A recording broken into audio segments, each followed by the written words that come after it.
Okay, I'm just waiting for you to mute everyone.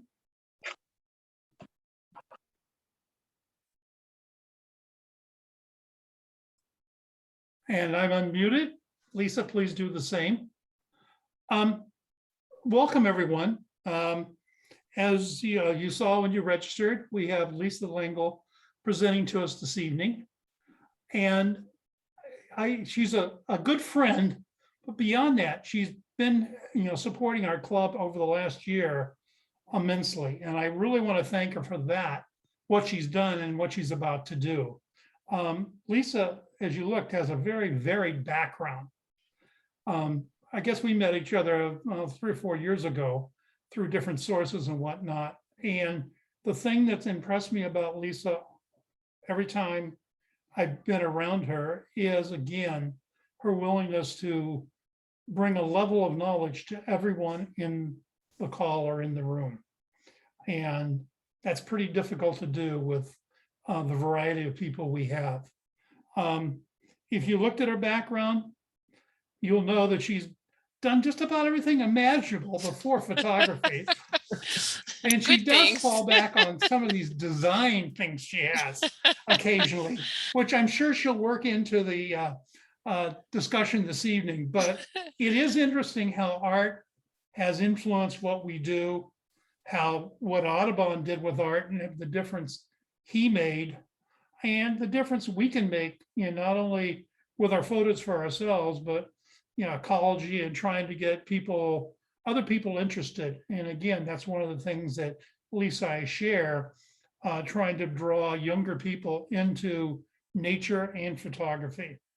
Lisa, with that said, I'm not going to go through that long harangue of all your accomplishments because it's embarrassing.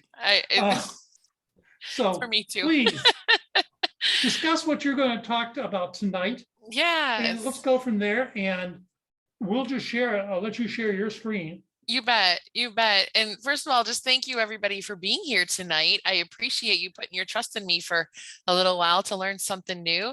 And I have to say this, if you notice my red neck and like burnt scalp, I was at sunscreen, I was out doing my Magic of Cowboys workshop, which is a ginormously intense but amazing photo workshop with cowboys and cattle and all this stuff, but it's outside. It was extremely hot in Arizona, unusually warm this time of year.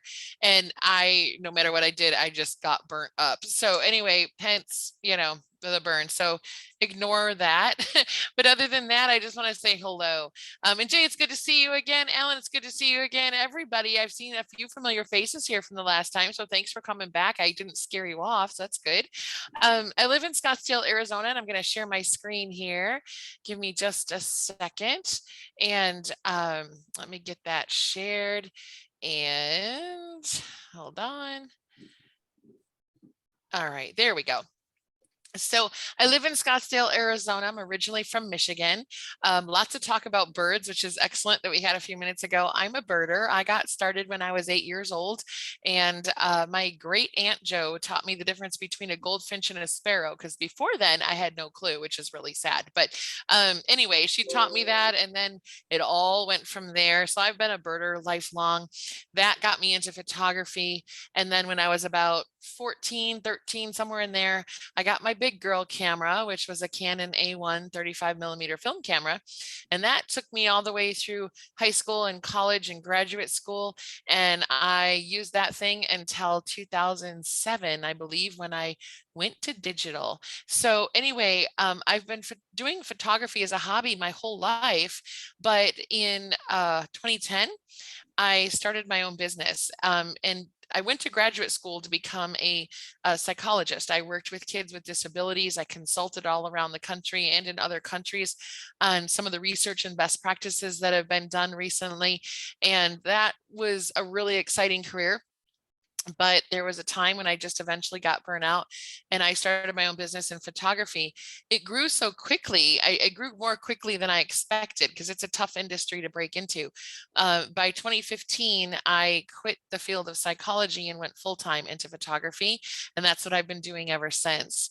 And so, and Jay is correct. I have a design background. I worked as a floral designer for 15 years and worked with interior designers.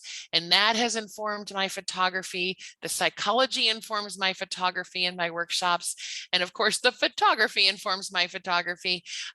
Lots of different things pull in to, give you creativity and allow you to be artistic. But one of the things, and this is so fresh in my mind because we just did this weekend, my Magic of Cowboys workshop is one where, of course, we do, cowboys in action and cattle and roping and all that. But we also teach basic portraiture in a really non-intimidating way. Most people who are wildlife photographers were like, no way, no portraiture whatsoever. And I was like that too. And what I try to do is take the fear and the intimidation out of it and actually show you how light makes so many things better. And it informs your wildlife photography too. So anyway, I won't go on about that, but I did put a link in the chat window for a 24-minute tutorial on using different types of light. And I'll touch on that a little bit tonight, but that's going to give you a lot more in-depth stuff. So click that link. Put your name in there. You're going to get an email with that video. And if you don't, email me and I will make sure you get it. But it's an automated thing, so you should be able to get that in your email. And you will get a tutorial. It's a really fun one too. So you'll get a little tutorial on using light. So that'll be an added bonus for tonight. But that lighting, whether we're doing wildlife or portraits with people, you may get the light from different sources, but light so enhances your photography. I mean, photography means writing with light. Photography, writing with light. That's how we got started. And so anyhow, go ahead to that link and I will put that information here one more time in the chat window. And you can just click that link and fill that out. It'll automatically send that to your email. So anyhow, I'm going to go ahead and get started. But what I wanted, Jay wanted me to present to you key elements of an excellent image. Now, there's lots of stuff that goes into, and I'm using air quotes, an excellent image. And I want to say a couple of things with this. An excellent image, first of all, is very subjective. I might put my best piece of work out there that I absolutely adore. I could put it on the screen right now and some of you would love it and some of you would be like, it's all right. That's just how this world goes. That's art. So don't let anybody dissuade you from pursuing that passion. You may not necessarily know all the technical things and still get a great photo. You may know all the technical things and not be able to capture a photo that really does it. I know some people that over focus on technical and they're so worried about this and that and the other thing that they forget the bigger picture. So this is a journey, guys. This is not something where you're good or you're not good. All of us are at different places in this photographic journey. We're at different stepping stones and we start at a certain point in time and we continue. And so it's more of an internal thing than an external. That said, at least for me, but that said, a lot of us choose to enter contests. I'm going to tell you about some of the things that contests and competitions will look for. But there's a thing, and I was teaching this over the weekend at the Magic of Cowboys workshop, and I said, learn the rules like you're a student and then break them like you're an artist.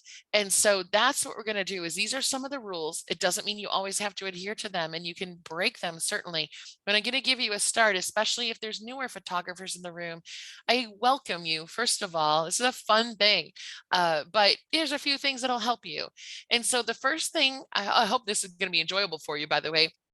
First thing I want to say is I'm going to use your comments in the chat room. So I'm going to ask you to type in that chat room. Don't be shy. This is an interactive thing. Just because I'm over here in Arizona and you're in Florida or wherever you are, doesn't mean that we can't interact and make this something that is, benefiting us all and fun. So the first thing I need you to do is grab I don't care if it's a notepad on your table, a pen, scrap piece of paper. I'm certainly not going to see it, but I just want you to grab a sheet of paper and a pen, and then we're going to number it from 1 to 10. And by the way, this is just another little reminder. If you want that 24-minute tutorial, it's longer. It'll help you. Just click that link in the chat box, and that's going to get you that. And I will post it at the end. So if you don't want to jump out of this webinar and jump back in, I will put it again at the end of this webinar so you can do that as one of the last things. And Jay, I can send it to you too if you want to, send a follow-up email to folks. So anyhow, and yes, I have long hair in this video. My hair is much shorter now. So anyhow, key elements of an excellent image. We're going to start here. And I'm going to give you the most key thing that anybody looks for in an image. And we'll talk about some of the ingredients in that in a moment. But does anybody happen to know, before I give out the answer, what the number one thing is in an image that kind of makes it or breaks it for another viewer? Anybody know what that one thing is? It's one word. And if you don't, it's okay. I'm just curious if anybody happens to know. Or you can take a stab at it if you want. My guess would be light. Okay, so we've got light, composition I see from Deb. Any other suggestions?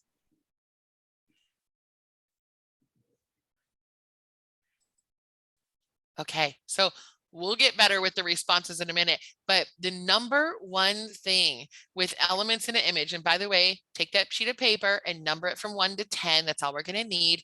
You don't need a huge sheet of paper. A little one will be fine. Number it from 1 to 10. And the number one thing is impact. If your image doesn't have impact, competition or not, it doesn't go any further. Doesn't matter if it's perfect focus. It doesn't matter if it's the most rare bird on earth, although maybe, okay, that would matter a little because that's just cool. Ivory-billed woodpecker, you're probably going to get some accolades for that shot. But the number one thing is impact. If your image doesn't have impact, pretty much nothing else matters. And I'll tell you why. So if you are flipping through Facebook or Instagram or social media of any kind, or I don't know, images in a gallery, images in a magazine, and wherever you're seeing images, it's those ones that make you stop. And that's the thing you want to do first. And if I am a judge and I've judged competitions that have thousands of images, if I'm a judge, I can't spend 5 minutes on each image and go, is it sharp? Is it this? Is it that? I'm going to look at first glance and is it going to jump out at me or not? Is it something that catches my eye and makes me stop, or do I just scroll past? Been there, done that, seen that before. That's out of focus. That's boring, whatever.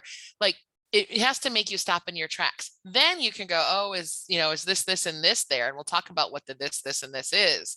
But impact is the number one thing.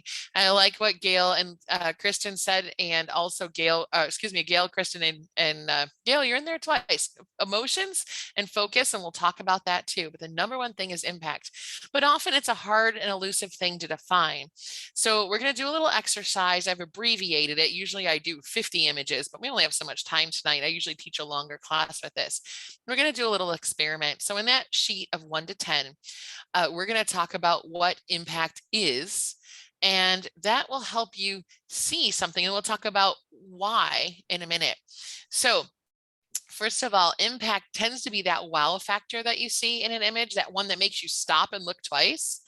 It's that spontaneous emotion that you get. And Gail, you mentioned emotion, and true, it's like an automatic reaction. You look and you're like, what's that, right? Or you might say, wow, or, you just stop and drool for a minute. That is the impact part. And sometimes it's elusive to describe exactly why it has impact, but we'll talk about it. But it makes you feel something. To me as a photographer, it isn't just me taking pretty pictures that meet all the technical rules. If it doesn't make not only me feel something, but if I'm not shooting it in a way that makes you feel something, I haven't done my job, right? Photography is a medium of communication and art, and we're taking something we see, translating it into a format that you see, and I want you to experience what I experienced. And if I can get you to have that experience, then I've done my job. So that's what I want you to think about. Makes you feel something, that spontaneous emotion, that wow factor. It catches your eye, makes you want to stop in your tracks and take a second look at that picture. So which one of these 10 have impact? So what I want you to do is I'm going to give you about 3 seconds to look at each image, because that's all you need to know whether or not it stops you in your tracks. We don't need to look at it for 5 minutes. About 3 seconds per image. And I'm going to, maybe an extra second, I'll give you to just circle any of the pictures that have impact. All I want you to do is circle 1 to 10, any of the ones that have impact for you. There's no right or wrong answers. It's just your opinion. Then we'll review that. So here we go. Here is number 1.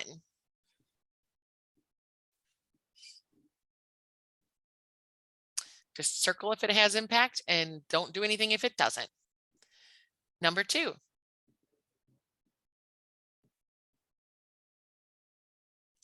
Number 3.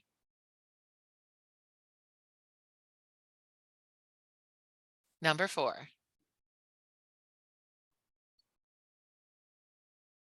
Number 5. Number 6. Number 7.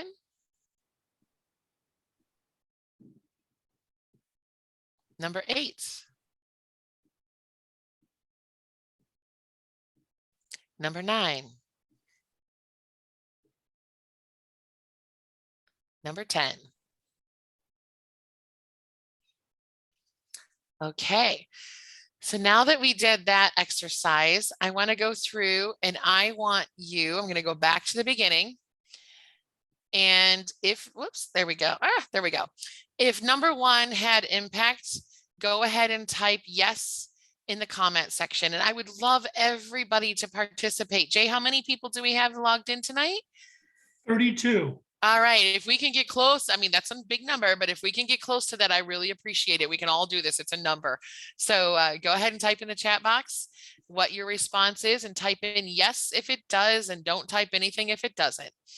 All right, we're starting to get some responses, and thank you for doing that. This is awesome. I always love it when camera clubs are participatory. I did one about a month ago. I couldn't get people to participate no matter what we did, and I actually emailed the organizer. I was like, did I do something wrong, or like, was everybody asleep? What happened? I said, I usually get a lot of reaction and, inaction. And she says, I don't know. I really don't know what's going on. You did a great job. So it's always fun when we can, and it helps your fellow members. This is something that's going to help all of you. So I see 1, 2, 3, 4, 5, 6 yeses. Okay, I'm going to cut it off there. And we're going to go on to the next one. Number 2, go ahead and type yes if it has impact.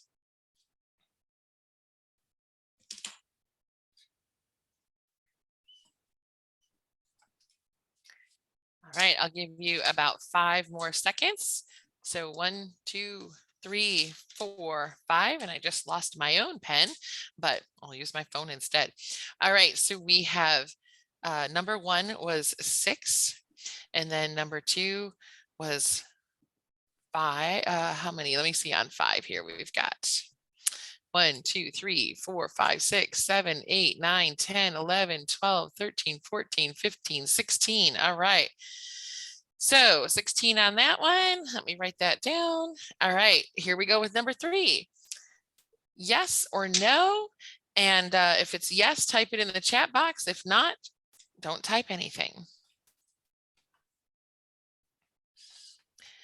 All right, I got 1 yes. And again, there's no right or wrong answers. We're just having fun with this. All right, I'm going to cut it off there. We're going to go to number 4. Yes or no? And if it's yes, type it in the chat box.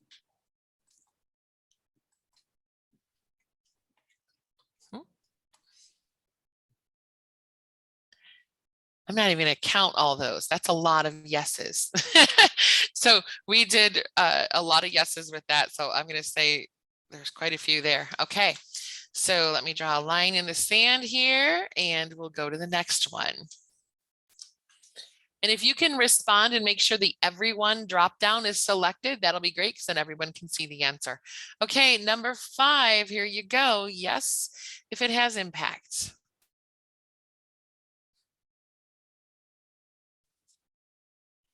Again, no right or wrong answers. It's just what you feel. We all see something different. So, all right, I've got 2 there. Okay, I'm going to cut it off there. We're going to go to number 6. Number 6, type yes if it has impact.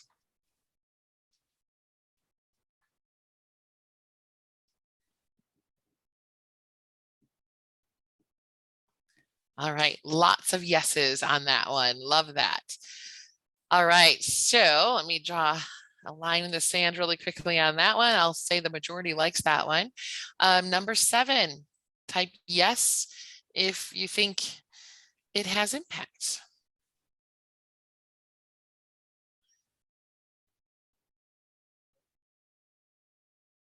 All right, we'll cut it off there. Looks like about 6 or 7 of you do.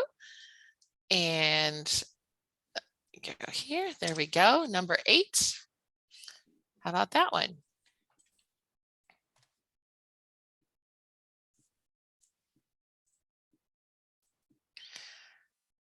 All right. Lots of you like that one. All right. That one has a ton of yeses, which is very interesting. All right. So we're almost done. So let me put a line in the sand here. And then number 9. Yes, if it has impact.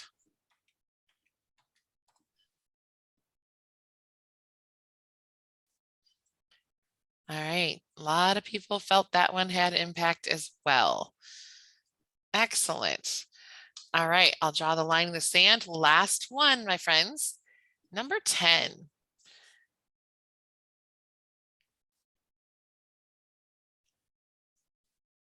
I'll give you a couple more seconds. All right, so the last one had 2. Okay, so when I go and look at these results, I'm going to go back to the beginning. There we go, number 1. Number 1 had, I believe 1, let me make sure. Yeah, number 1 had 1 vote for yes, if I remember correctly. Number 2 had at least 16. Number 3 had 1. Number 4, and I just stopped counting at 16, so there are probably more. Number 4 had at least 16. Number 5 had 2. Number 6 was at least 16. Number 7 had 6. Oh, wait, hold on. Yeah, 7 had 6. Number 8 had at least 16. Number 9 had, let me double check that. Yes, number 9 had somewhere between 10 and 16. And the very last one, 10, had 2. So when we look at those, let's go back to I'm going to pick the ones that have impact. So number 2, you said, the majority of you said it had impact. I want you for number 2, type in, 1 or 2 words of what you think made it have impact. What caught your eye? What was special about that to you? Tells a story. Contrast. Oh, thank you. Number 1 had 6 votes. I was typing and talking. Thank you, Susan, for catching that for me. I appreciate it. I had a piece of paper and a pen, and I have a kitten, and this kitten plays with everything. So I have a feeling the kitten took my pen when I wasn't looking. So it tells a story. Contrast, movement, fly me to the moon. I love that. The movement, simplicity, excellent. Silhouette and contrast. Excellent. Good. So what I want you to do while you're on that piece of paper or anywhere on that paper, write a few of those down. But the key things that I keep seeing in this one are movement, simplicity, and contrast or silhouette. Those are the things that came up the most. But write some of those words down, because this is going to be a guide for you later in what is pulling people in to the pictures. And then you can compare it with your own and go, does it have some of these things? It will help you make your decisions about what image is good or not good a little bit easier. All right, so I'm going to, again, draw the line in the sand here. And we're going to go to number 2. And let me just get rid of that there. There's some, there we go. Okay, so sorry, not number 2. Let me look at this list. We're going to go to, it's really hard when you have a piece of paper. All right, we're going to go to number 4. All right, so why did this have contrast for you? Or excuse me, why did this have impact for you?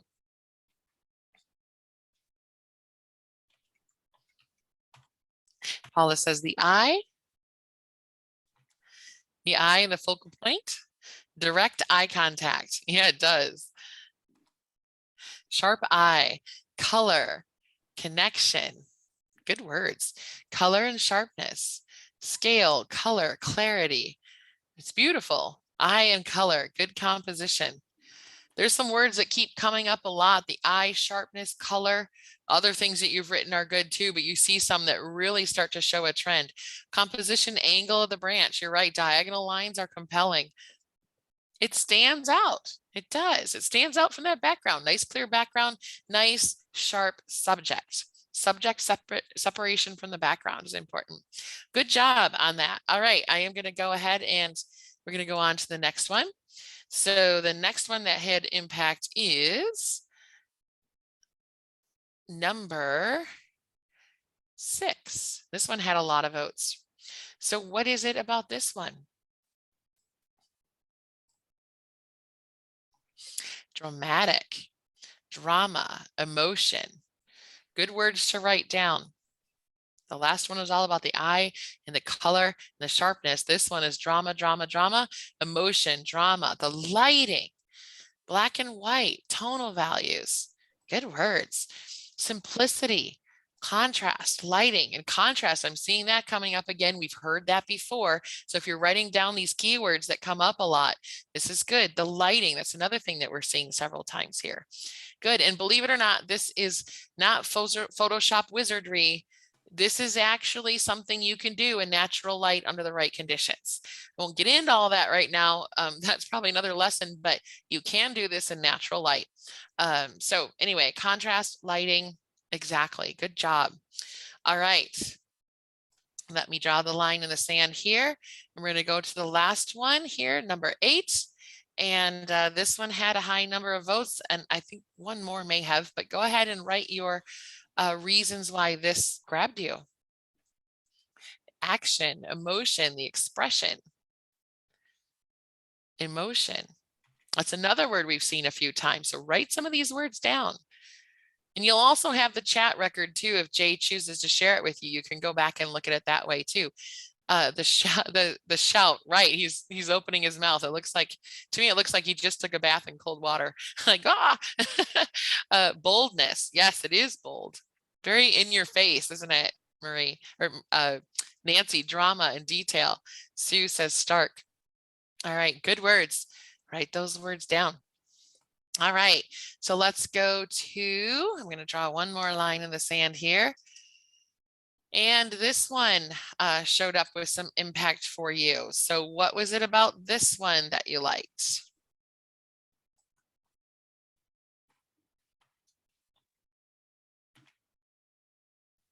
The eye. We saw that with the warbler early on. So that's another word to kind of keep in your mind about the eye. Struggle, escape, eye water drop, or the water drops in the eye. Escape, color and wing movement, motion droplets, color, action, motion, water, movement, movement with the static eye, right? There's implied movement with the blurry wings, but then we've got that tack sharp eye contact. And he's looking right at me. And eye contact. So notice how these words start coming up again and again. We've heard contrast, we've heard color, emotion, eye, right? The connection with the eye. You know the rule, or many of you do. If the eye's not sharp, nothing else matters. I don't care how technically accurate the image is everywhere else, how rare the bird is. If you can't connect with that eye, it just loses it. So good job with this. So now that you have some ideas of what images have impact, you can use that list to go back and review your own work and understand some of the reasons why when someone lands on something and they stay, what are the things that tend to make them stay? And I like to think of an image that when you land on an image, how long can I keep you there in that image? Touring that image with your eyes, looking around, staying with that subject, not being distracted, not being bored, not kind of just quick and you're done. Like, what makes you stop? Or if you scroll through Facebook or Instagram and you're looking at pictures or online or wherever you get your images, if you scroll through and you put on the brakes and you go back to that image, like, what makes you do that? And often it's these things on the list. So that's what I'm talking about. This one did not have impact. I think that it only had 2. So we can have, and using this example, we can have a nice sharp picture with a sharp bird and close up and all those things. But if it doesn't have impact, it's just a picture of a bird close up that's sharp. It's not, it's not something that's capturing your attention for very long. I would look at this and go, okay, nice hummingbird moving along, right? So keep that in mind as you're doing your photography and you're looking for your moments. The other thing I'm going to say, and I just really think about this advice no matter what level of photographer you are, once you have your subject, whatever bird it is, everything else in your picture is going to be about lighting, foreground, and background. Because we know the subject's amazing, right? Birds or whatever you're shooting, it's great, or you wouldn't want to shoot it.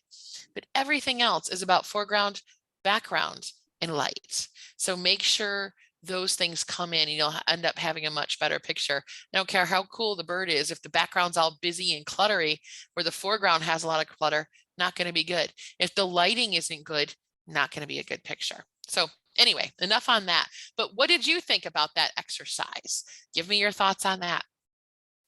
Go ahead and type that in the chat window.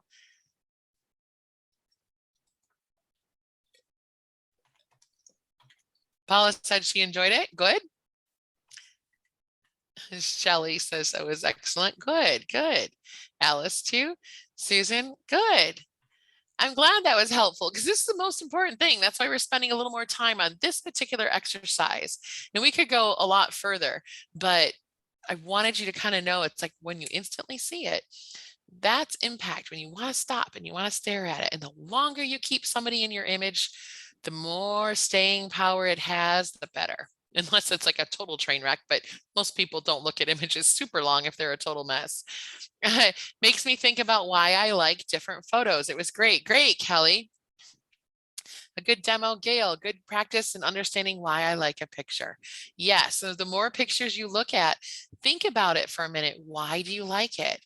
And often it's going to come back to those things that you just told me about, right? So it's hearing your fellow photographers and friends in this group, hearing you share with each other what drew you there. Like, it isn't about me telling you, you told each other. And I think that's most important, as everybody else is seeing that. It's not just me saying, here's why it's good or here's why it's bad. And good. So a lot of people saying it helps me understand why I like a picture. Excellent. So let's go on to some other things for a moment.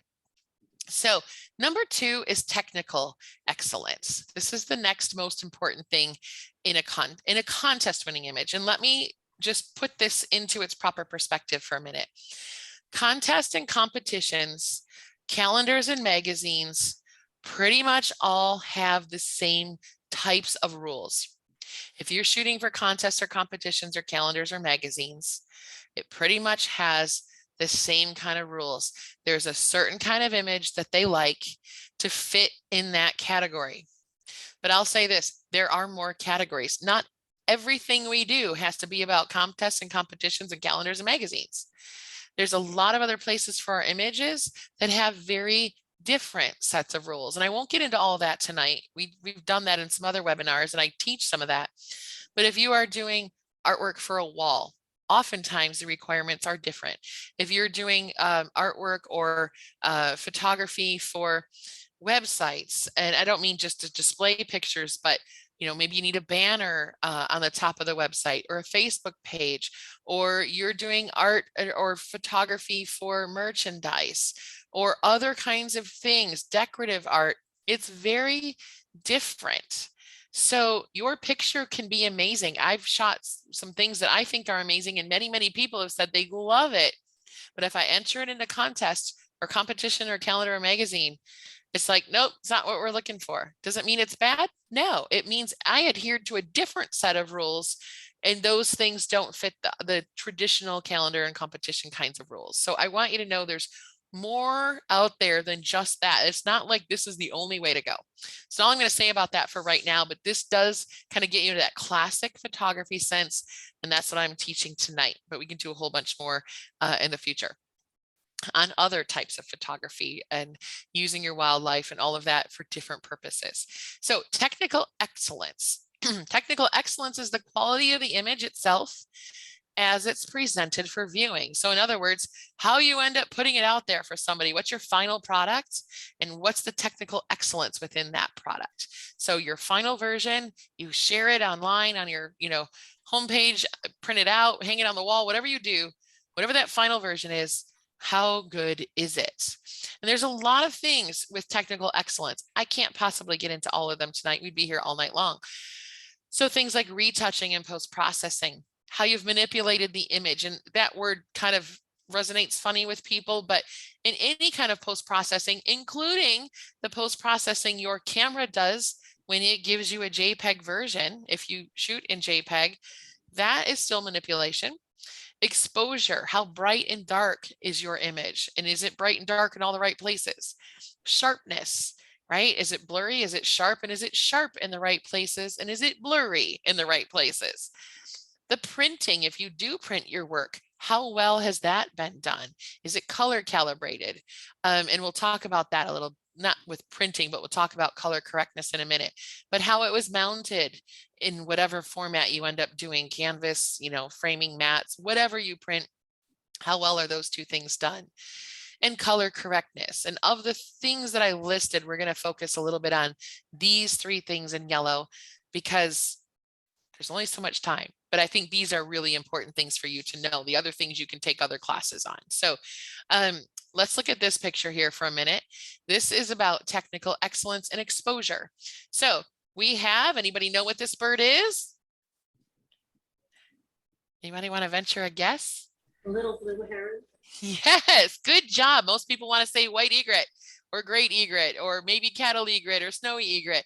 Good job. And you would probably know this better than most of the rest of the country. A little blue heron in the white plumage, which is typically more immature, if I am correct. And you're welcome to correct me if I'm wrong, but typically you see this more in immature plumage, correct? So thank you. So with little blue herons, and I'm sitting here and the light is coming from basically behind me and a little bit to my left, and it's totally illuminating this side of the bird. And we have really strong light.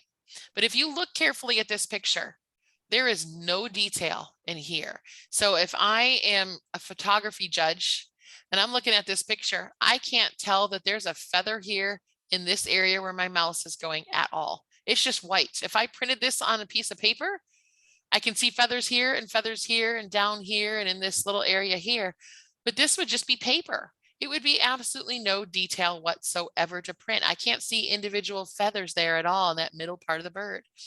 Judges would pick that apart. Magazine editors would pick that apart. Calendar people would pick that apart. We want to see detail. This means that this was shot too brightly. But guess what? Many people who shoot on evaluative metering, which means your camera, and I'm just going to get fancy language for just a second, but your camera will go and it'll take samples throughout the entire image and it'll take light readings and what light is being reflected back onto your camera. This is evaluative metering and I'm doing a really bad job drawing circles, but it looks at spots all over the entire picture. All right, so there's all my little green lines. It looks at all that and it says, here's the total number of light that's being reflected back. It takes an average. So if you notice that in the background, it's all pretty dark, and then you've got the screaming white bird, and we take an average of that, what's going to happen? Either you expose for the dark areas, you expose for the bright areas. Well, there's more dark than bright. So in order to get this green and the darker blue water and all that to not look like just black mud, it had to overexpose on the bird. So you have this high dynamic range. And that term basically means there's a lot of brights to very darks in this image. You've got a wide spectrum of bright to dark. Cameras can't handle that very well. And you kind of got to pick one or the other. And in this case, it picked the dark areas to expose for, which meant the bright areas get overexposed. And that's what happened here. So what do we need to do to fix it? We need to increase either our shutter speed or our aperture, make the hole smaller for the aperture so less light can come through, make the shutter go up and down or whatever direction it's going to go in more quickly so less light can come through, or decrease the ISO so less light is absorbed. So we got to take out light somehow to make this picture better. And so when we do that, by the way, this is called a histogram. And this is a graph of the lights in this image. On the left side is black. On the far right side is pure white. Everything else, all these little lines that you see that make up this mountain and valley, there are 256 lines in here. And each of them represent how much of that tone, that specific tone between black and white. So if we took black and white and we divided it up 256 times, and that was the total number of colors between black and white. So it's not 50 shades of gray, it's 256 shades. These bars are representing how much light is in this picture from dark to bright. And what you're seeing here, I have a spike right on the left. That means somewhere in here, likely way down in here, maybe down in these areas here. And Jay, I just want to do a double check. You can see my mouse, right? Moving? Yes, we can. Perfect. So down in these areas here, maybe in here, maybe the tip of the bill, maybe over here, that is probably black or very near black. Then we've got a jump in all of this really dark kind of bluish black, it's dark. It's not completely black, but it's dark. That's why you have a huge spike, because 2/3 or more of this picture is dark. And then it kind of tapers off, and then there's nothing much in the midtones, very little, a little bit of the lighter grasses, a little. But then you've got this spike at white, and this over here, these lines represent the bird. So it starts to build up. We get some light gray in here because you can see some light gray on the back side of this bird. You can see a little bit of light gray where the detail where the feathers are, a little bit of shadow here, light gray here, got a little black where the eye is, little light gray over here, that's here. And then you've got a big spike at white, which is this middle part of the bird, and that's really bright. So when you look at your histogram, I could be out in the field, can't see my LCD very well because it's sunny out, but I could go and pull up my histogram for that picture and instantly know, oh, I've got a brightness problem. So I need to either shift my position so that the light is falling better on the bird, wait till a little later in the day when the light is softer, wait for a cloud to go by overhead, which sometimes I do. It might be, here's a bright spot, but in 2 minutes, it looks like a cloud's going to be moving over that sun. Wait for that moment to shoot the bird, or change your exposure, or any combination of those things. So when we overexpose the bird, I often use what I call my highlight alerts or blinkies on my camera. That's something you might want to write down and look up in your manual, how to turn on highlight alerts or blinkies. And then I can better expose for the bird. So I can start to see some of the details in these birds' feathers. My eye still recognizes this as a white bird, but no longer is it too white where we've blown out all the details. It has detail. We've taken the exposure down a little bit. As long as you don't clip, and what I mean by clip is it looks like somebody took a scissors and clipped off the right-hand side of this. So it's straight edge over here, all the way to the right, or clip your shadows. You can resuscitate some of that detail in post-processing. You can pull down the highlights so they're not as bright, and you can lift the shadows so they're not as dark. But if you've clipped either side in your picture of that histogram, you have no detail there anymore, and we're going to have a really difficult time getting rid of those pure blacks and pure whites in the places where you don't intentionally want them. So like I'm going to go back for 1 second. In this picture here, I wanted this to be pure black. So when I saw that my blacks were clipped in my histogram, that was a good indication that I've got the exposure that I wanted, and I didn't want to overexpose this bird. See how you can see detail in here? So I'm going to have this picture that the histogram is clipped in the black, and I'm going to have a lot of really light tones and not much in between. But in this picture here, let me go back to it. I don't want that. I can't get that. So if I just expose a little bit differently, I can get that shot. So exposure is really important. And obviously we can spend hours talking about exposure, but that is one of the things they really look for. And shadows that are too dark in a picture that it's not intentionally done that way, and it doesn't look like it's an intentional, like, you kind of got to know, right? That other Ibis picture, you can tell that was an intentional black. Here, pure blacks kind of don't work very well. We need to have some detail in here. And so judges will look at that. Does that make sense so far, everybody? Do you have any questions on that? I know everybody's at different levels of photography, and I don't want to be, too basic, but I also don't want to talk over the heads of folks that might just be getting started, because that feels horrible when you have no idea what anybody's talking about. So how are we doing out there? Okay.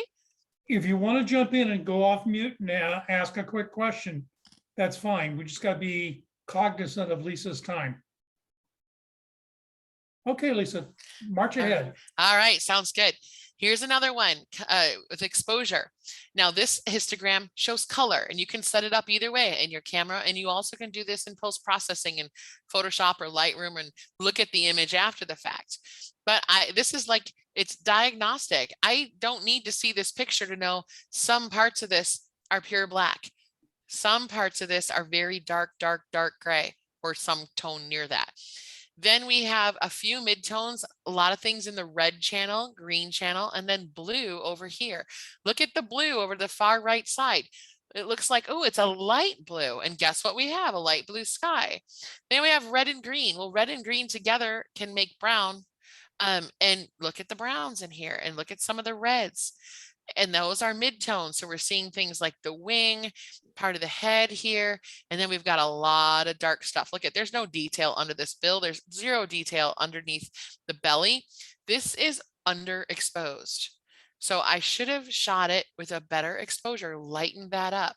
And this histogram can tell you exactly what's happening. Do I clip any highlights? No, I'm not even close.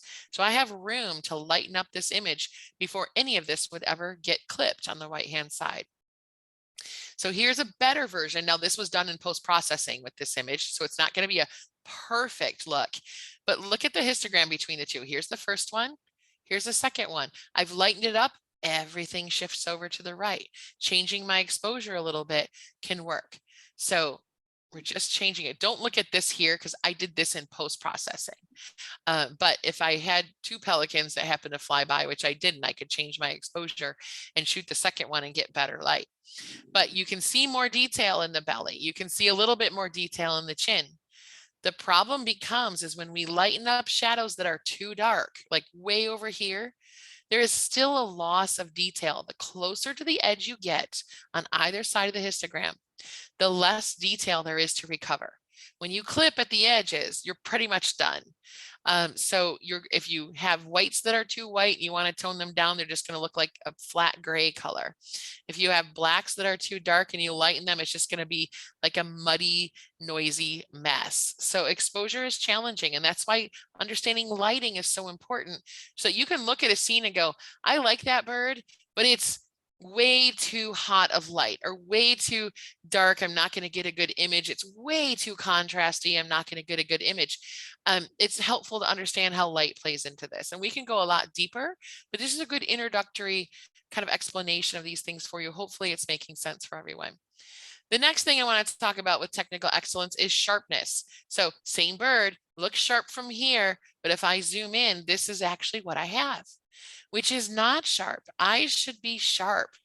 And I mean, there is some wiggle room there. And, you know, if you zoom far enough in, nothing looks sharp, no matter what it is. Excuse me. There's something called acceptable sharpness, but I don't even think this meets the acceptable sharpness standard. It's still a pretty blurry eye. But people will use tools like Unsharp Mask in Photoshop. And sometimes they'll use Topaz. You can sharpen in Topaz, and you can remove noise in Topaz. They're great tools. They're still not perfect, but they are great tools. But even so, sometimes when people try to sharpen, they go a little nuts. They're like, well, some is good, so more must be better. And they end up with something like this. So see how this looks kind of noisy? And sharpness, all sharpness is a tweak pixel by pixel in the contrast. We can't take blurry and make it sharp. We're creating the illusion that there's sharpness. And so, yes, it looks quote unquote better than the other, but look at, we're just changing the contrast. Look at, this is gray around the eye, the iris is dark gray. And look at, it's just created more contrast. That's all we've done. So it creates an illusion of sharpness, but it still looks like a hot mess, not acceptable. So work on that focus in the eyes. The eye is always important, getting that focus point on the eye, not on the wing, not on the breast, but getting that right on the eye. New mirrorless cameras have this delightful feature called eye tracking, and it's almost like cheating. Honestly, it's the most amazing thing I've seen since digital photography started. I'm just amazed after all the work in learning how to photograph birds in flight. It has just taken out so much of that difficulty, and your hit rate's going to go way up if you have some of the new mirrorless cameras. So just saying, I got my Canon R5 in April and took it to Alaska for my summer workshops that I do up there. And I was blown away by how well it tracked. Okay.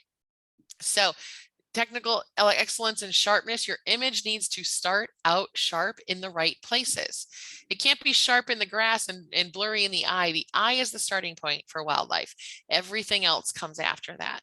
So in this bird, I can zoom way in, unlike that pelican, And yes, I'm going to see some pixels eventually, but you can still tell this is a sharp eye as opposed to that pelican.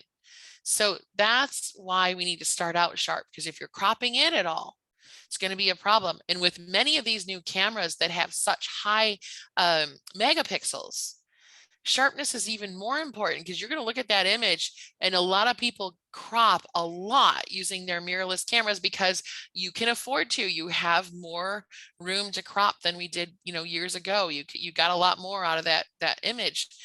But the bird is moving through those pixels as you are shooting it. The bird is moving. And by the time you zero in on that, a sharp picture, when you have it looking at it full frame, by the time you crop, it doesn't look sharp anymore. So your shutter speed is important and your focus is important in order to get those results that you need, even when you blow way, way up and you look really close. Okay, so color correctness is another thing that can be tricky. And I'm going to use a couple of examples here. A lot of people go out and shoot and they use auto white balance.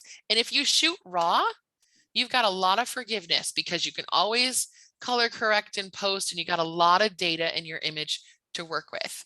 And I'm going to pause there for a quick second. Who would like a very brief explanation of RAW versus JPEG and why you might want to do one versus another? Does anybody need that? Just type yes if you do. I see Marie says yes. Anybody else? Holly, Susan, excellent. Good. All right, I'm proud of you because some people are scared to say yes, and it's okay. This is why I'm here. So high five for you, by the way. Okay, so here's my version of RAW versus JPEG. So if you remember, and it might be you, it might be your kids, it might be your grandkids, somebody got a box of crayons at some point in their life. And I remember when I was in school, some kids had the 8 box of crayons, and that wasn't very fun. Some kids got the 16, some kids got the 24, the 36, and if you were really lucky, you got the 62 box of crayons with the pencil sharpener in the back. RAW is like the 64 box of crayons with the pencil sharpener in the back. You got all these colors to work with. You can choose whether or not you want to use those colors, but you have everything available to you. You got all the tools, all the crayon colors. The 8 crayon box is like a small size resolution JPEG. It compresses, your camera will compress the image, meaning it'll look at all that data and it'll say, well, you know what, these, and I'll use this example here. Look at the slight change in the gray versus white of these clouds here. Look at the slight changes in this area here. It's just gentle gray to white. But my camera, in order to compress that image a lot, will say, you know what, all these colors are so close, I'm just going to call it one particular color and throw out the rest of the data. And the sky, right? We got a little darker blue, a little brighter blue, a little more faded blue. It might say, you know what? These are all so close. I'm going to not have like 50 versions of blue right here. We're going to make it 10 versions of blue. And so it's throwing out data until you are simplified to kind of a least common denominator of colors. That's the small box of crayons. If you got the 16 box, it's a little better. You got the 32 box or 24 and then 36 boxes of crayons. It gets better and better. That's like medium or maybe large size JPEG, but you're still throwing out a lot of data. If you shoot in RAW and then convert it to the highest quality JPEG you can do, you have thrown out at least half the data in your image. And why that matters is because when I have highlights or shadows that got a little too bright or a little too dark, and I'm really close to clipping the edges on that histogram, the RAW image will allow you to rescue that in many cases, not all. If it's too far gone, it's too far gone, doesn't matter what. But if we're really close, we can rescue data. If you take fall color pictures and you want to just bring out a little bit more of that color, if you want to bring out a little more detail, all of those kinds of things, a RAW image will allow you to do better. If you want to sharpen an image, you've got much more material to work with. So there's a whole bunch more to it, but RAW is like the 64 box of crayons with the pencil sharpener, and all the others are some version of less and less data. The other thing, a JPEG image is compressed and it's lossy. It's called lossy, L-O-S-S-Y. It's a technical term, but it's like a slang term. Every time you resave a JPEG image, it recompresses and throws out more data. So you got a 5-year-old JPEG image that you've opened and saved and shut and moved and saved again and this and that. It gets worse and worse and worse over time. TIFFs and RAW files and PSD files, DNG files, those kinds of things are not lossy. You will never lose your data if they're in those formats. So just because you have a JPEG, make sure you save your original. And I would shoot in RAW personally. JPEGs are great if you're doing something where they never need big files and you don't really do a lot of post-processing. So for example, I used to shoot show horses for clients' marketing purposes. I'd shoot RAW plus small JPEG. And I would keep the RAW and I would send the client all the small JPEG because we're out in the middle of nowhere with horrible internet. And she could download the small JPEG and go, I want this one and this one and this one and this one. Tell me the file numbers, then I'd go back to the RAW and shoot them.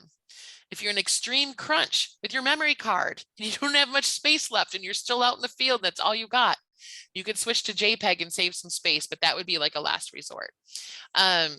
So Michael asked a question, would it be better to save in TIFF or another format? So if you don't have the original, like if you're not using a PSD, which is a Photoshop file, or in Lightroom, you have the original RAW file, and then it will have oh my God, I just lost the help me out, guys. It starts with the X, I just completely flaked out on this. What's that? The DNG. There's a DNG and there's also it's a sidecar file and it starts with, it's a .x. EXIF. Thank you. EXIF. No, not EXIF, that's data. I can't believe I forgot this. This is one of those days where somebody just pulled the word out of my head and it's like not there. I'll come up with it in Welcome a to a minute. senior moment. Oh my God, it is. But anyway, there is a sidecar file that is a recipe card for that RAW file. And every time you open it, your computer goes, what do I need to do to this file? She processed it. Oh, I apply these things to this file. So it won't overwrite your original image. But yes, TIFFs are also lossless files. And if you do process and save something, a TIFF is a great way to go. I will save things in I do Photoshop or, Lightroom, whatever. I'll save it as a PSD file if it's Photoshop. And then I also will save it as a JPEG so I can go share it, print it, whatever. But I always have that original, excuse me, Photoshop file to go back to. Or if you use Lightroom, you can go back to that as well. So we could spend a lot of time on that, and that might be another future lesson or discussion for the Camera Club. But if at all possible, my personal recommendation is to shoot in RAW, especially if you like to do any post-processing later. And another lesson, you may not think you want to do post-processing now. So maybe you just go, JPEG is fine. But 5 years down the road, you decide, you know what, I'd like to post-process things. And you go back to your images from before and you don't have much data to work with, and it's frustrating. I've been there. So XMP file. Thank you, Michael. That was just, I wanted to say X, everything else, but I don't know why I couldn't think of that, but just gone. So it happens. So with color correctness, going back to RAW, you can change a lot in post-processing. You got all the data to work with. If you shot your image and it's too warm, you can cool it down. If it's too cool, you can warm it up. But color correctness is something they look at. And I picked this picture because snow, not that you probably see that much in Florida, but snow is a difficult thing. It always tends to look blue when we shoot it because our camera just shoots blue in the snow. It's cloudy, shady. Snow tends to come back blue. So here's a sample. Like if you and I look at this, this looks pretty white, right? I took a sample, kind of the brightest part of the image. And then if I change the color correctness and change the temperature of this, well, this also looks white. So I put it here. And this one still looks white, but you can see the change in the color. It's getting a little warmer. This one, okay, now it's starting to look a little too warm. But if I put these side by side, look now at how much bluer this image looks than this one, and then this one, and this one. And so if I were a judge, not that I have all four of these to compare, but my eye can pick up, even before I'd see these versions, my eye could pick up, this looks a little too blue. Now, some of this is personal choice, right? You might want the moodiness of a blue image, but a lot of judges will see it as improper color correctness. And this one would be a little more correct. This one starts to get warm. This one starts to get really warm. But if we put these side by side, 2 and 3 are the closest. These are all those same color boxes that I showed you. set aside in one screen. Here's the first one. Look at how blue-gray that looks. This is more mid-tone gray without a lot of color influence. This is a little brighter, a little bit warmer, but barely any difference. And this one looks a little warmer yet, although they look very similar, but you can see the blue here. But I'll go back to this. 1, 2, 3, 4. So when we're doing that, judges can pick out on that. So that might be a skill that you'd want to learn, is to just how to do some color correcting. And especially if any of you do portraits or anything else, it really matters in portraiture. But I've seen a lot of egrets and, you know, white birds and gulls and things, white pelicans that end up looking very blue. And I'm like, oh, that just needs a little color correction. But to the normal human eye who hasn't been taught these things, we see it as white. Our brain recognizes, yep, that's a white bird. But to a photographer and a judge, they're going to be looking for your color correctness. So in this image here of the 3 pronghorn, looks good, right? I'm looking at it, looks like a nice, you know, reasonably nice picture of pronghorn. But I'm going to be looking as a judge at the white flanks here. And I say white, my eye says, yeah, those are white flanks. But actually, this is that color. And if I looked at this color alone, I go, oh, that looks like blue-gray. But if we changed it and we warmed it up a little bit, and then I took a sample, look at, I warmed this up quite a bit. That still looks kind of gray with a little bit of blue. If I warmed it up any even more, now I start to get a color that's sort of just gray. And I could warm it up even more, and then I get something that looks a little bit taupey color. And on, and all of a sudden it looks really half baked, and now this looks really warm. Some of this is a visual perception. Like some people want to go with this look. Maybe they want to go with a more artsy look. That's where art and science kind of, you know, the judges versus what you prefer. Also, your color calibration on your monitor can make a difference if you're really getting into it deeply, but I'm not going to go there today. But what you see and what I see, you know, if our monitors are calibrated differently, we can look at the same picture and see 2 totally different things. So that can be important. But if I put all of these together, look at from the coolest one to the warmest one, and really it's better somewhere in the middle. Because if I take all of these colors, and this is 5% gray for comparison, look at first, second, third, fourth, and fifth. These are all just the flanks of those antelope. And 3 is probably about the closest. I mean, this is a brighter gray. This is more neutral gray. So there's 3, whoops, right there. That's about right. But if you didn't know anything, you'd go look at this one and go, yeah, that's antelope, that looks good. But to a judge, we're going to go, that has a blue cast to it. So just spend some time thinking about that.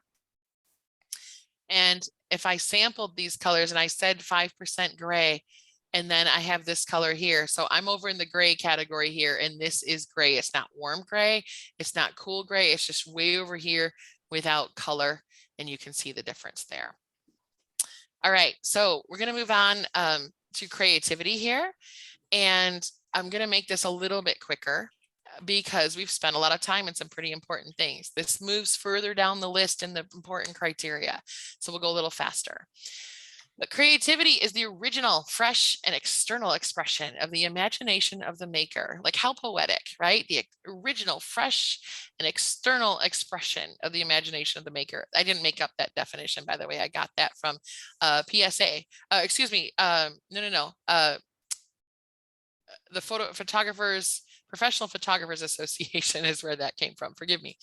But the maker uses the medium to convey an original idea, message, or thought. Okay.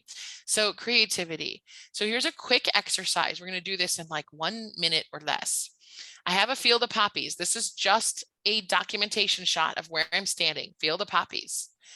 I want you to think about how many ways you could photograph poppies. So type in the chat window, what are your options for tools, position, what lens might you use? Like how many different ways could you shoot a poppy? Go ahead and type a few that come to mind. If you stood where I'm standing right now, how would you approach that field of poppies? Would you do an isolated one? Would you do the field? What would you do? Okay, good. Alice, first one to go with macro. Good. Close up and field. All right, Paula, eye level. Good, Shelley. Close up, ground level, macro, close up, landscape, zoom in, close up. Excellent. Thanks for chiming in. It makes it so much more fun. All right, good job. So yes, so if I'm standing there looking at this field of poppies, it's sometimes you get like a brain fart. You look and go, oh my God, where am I going to begin? These are so pretty. And people will try to photograph them. And a lot of times what I see is people photographing them from the exact height they're standing. So if you're 5'6", you're going to shoot down and shoot everything at the height of 5'6". So I love, and I know it's hard, but I love that some of you are saying, lay down, get close, try some different things. Get eye level with the flowers. And sometimes you can get eye level because you're still standing at your height, but there's a little hill or a crest or something where they're there. So even for those of us who have a hard time getting down low, and I can appreciate that, there's still options for you. And if you're doing flowers in your yard, you can pick one and hold it up and shoot it, right? So I wouldn't do that with wildflowers, but we can do that with our flowers in our yard, or go to Trader Joe's or whatever store you have, grab some flowers and play.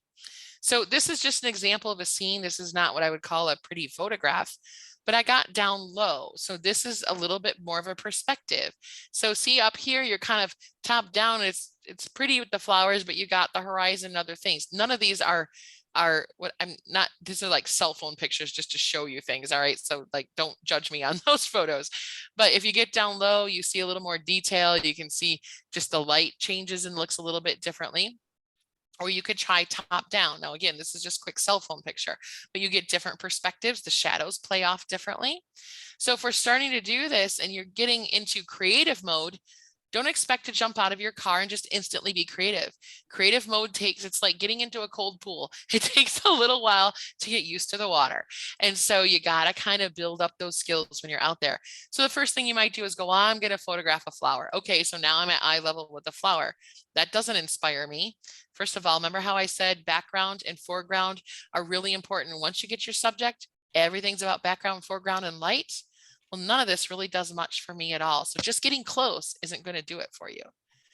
But if I take that flower and I maybe get underneath it, or take one and depending on, if it's in your garden or whatever, pick it and hold it up, and I block the sun with it. Now you get this translucency. I use a diagonal line, which adds to the composition. I use rule of thirds, and we'll talk about that in a minute, adds to the composition. Now I can imagine what the inside of the flower looks like, but I don't need to see it directly. I can see the beautiful papery texture. It's like crepe texture on the petals. All that comes through. And it's a bright sunny day, which is so hard to photograph yellow and orange and red, but we made a way to make it work.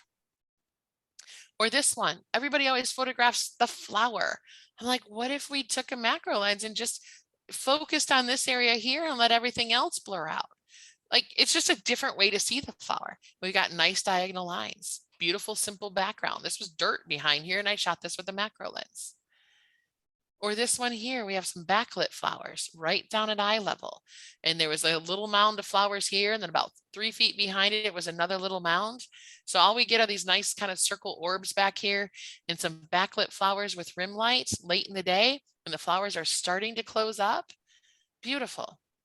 Still following my rule of the thirds, composition, and you have subject background separation, but you can still tell I'm in a field of flowers. Or this one here. And I apologize, this looks a little bit blurry. I think it's the way I brought the photo into this presentation, and I keep meaning to fix it and I forget. I think I used the wrong resolution for this, but anyhow, you get the idea. We used a sunny day, which usually washes out colors in the middle of the day, but I got down low with a wide angle lens and used a starburst effect in this picture right through one of the cracks between the two petals. So different ways of shooting the flowers. There's another one with the flowers, and I did it with a big depth of field, meaning that it's sharp from the front to the back. So I can see that there's a few poppies here, and then all of a sudden you can tell there's carpets and carpets of poppies back here because the hills are orange and the sun's high in the sky, but we still make it work, and we're using that backlight. Or maybe the poppies become the background and you use another flower as an idea. And we're using this backlit, I don't even know what this is, some kind of grass. And we're just saying, hey, I'm here. I may not be what all the poppies are, but I still am pretty, right? Doing something else. Or shoot in high key. And we have, and there's a variety of ways you can do this. I teach a whole class on this, but you are either blowing out the background or using an artificial background, depending on how you go about it. There's a lot of ways to go about it, but a simple flower and a white background. So this was shot out in the field, and I had a piece of poster board, and you have to use the right exposure and the right directional light to get it. I teach a high class key class if you'd like to do it online, but this is an idea, right? Or take the more impressionistic style, more like Monet, the flowers, and blur them out. So I just put my camera on manual focus, blurred them out, and took a shot and used a little bit of that diagonal line. So there's lots of things you could do, and I'm sure you could come up with many more ways. But grab a spray bottle and just spritz some water on them. It creates a different effect again. So there's lots of things that you can do. Get a macro and just photograph one part of a flower and do an abstract. But the more you sink your teeth into it, the more creative you're going to get. And sometimes just take one lens out and just use that and really allow yourself to focus in and be creative with that one lens, rather than I'm going to bring 99 lenses with me and they're all going to be too, heavy. You kind of can't get creative when you're just doing a few of this and a few of those. Like, really spend time with one lens. That will force you into some creativity that you couldn't normally get to. All right, doing okay so far, everybody. Is this helpful? Are you learning some things? And does anybody have any questions?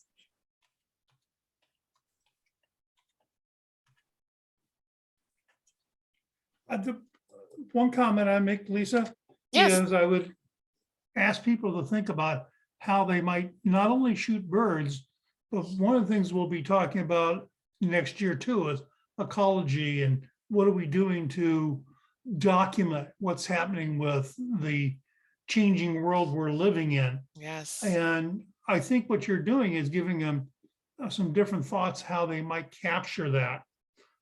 Again, some of us are not as artistic as others, but we want to get a point across. And I think you've given some tools here that we can do that with. And I'll say this, if you believe you are not artistic, I believe there's artistry in everyone. And a lot of people, I have a whole presentation on this, but a lot of people like, oh, I'm a techie, or I'm an accountant, or I'm a numbers person, I am not creative. Well, I bet if you're an accountant or an IT person or a doctor or anybody that has kind of more technical skills, you've had to come up with some really creative solutions to figure out problems within your profession. And all of that builds on prior knowledge. And photography is the same way. Creativity is problem solving. And I can't go into all of it now, but it's just a matter of developing a repository of ideas, one little step at a time. Creativity is iterative. You're not creative or not creative. It's one little new thing and one little new nugget of knowledge, and you just layer that on over time. And the more things you learn, the more things you try, the more new ideas come. So it can be definitely done even for those who feel that you're not artistic. It's in you. So anyway, and I see the comments. I'm glad that this has been helpful for you.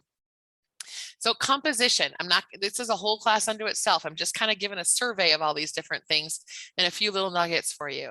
But composition is crucial to your pictures. It's important to the design of an image. It brings all of the visual elements together in concert to express the purpose of the image.